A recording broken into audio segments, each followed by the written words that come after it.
ఎర్రకోటలో ₹1,00,00,000 విలువైన బంగారు కలశాలు చోరీ అయ్యాయి.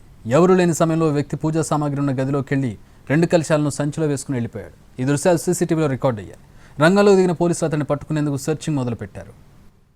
ఢిల్లీలోని ఎర్రకోటలో దొంగతనం జరిగింది.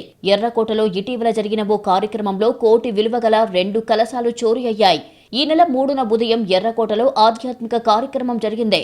ఆ తర్వాత పూజ కోసం తీసుకువచ్చిన 760 గ్రాముల బంగారు కలశం, వజ్రాలు, మాణిక్యాలు, పచ్చలతో పొదిగిన 115 గ్రాముల మరో చిన్న బంగారు కలశం కనిపించలేదని వ్యాపారవేత్త సుధీర్ కుమార్ జైన్ ఎర్రకోట నిర్వాహకులకు కంప్లైంట్ చేశాడు. పూజా కార్యక్రమానికి ప్రముఖులు హాజరవడంతో తాము పక్కకు వెళ్లామని, అంతలోనే ఈ దొంగతనం జరిగిందని చెబుతున్నాడు. రంగంలోకి దిగిన పోలీసులు ఘటనా స్థలంలోని సీసీ కెమెరాలను పరిశీలించారు. ఎవరూ లేని సమయంలో ఓ వ్యక్తి పూజా సామాగ్రి ఉన్న గదిలోకి వెళ్లి 2 కలశాలను సంచిలో వేసుకుంటున్న దృశ్యాలు కనిపించాయి. తర్వాత అతడు అక్కడి నుంచి బయటికి జారుకున్నాడు. దీంతో కేసు నమోదు చేసి గాలింపు చర్యలు చేపట్టారు పోలీసులు. నిందితుడిపై ఇప్పటికే పలు ఆలయాల్లో దొంగతనానికి యత్నించినట్లు ఆరోపణలు ఉన్నాయి.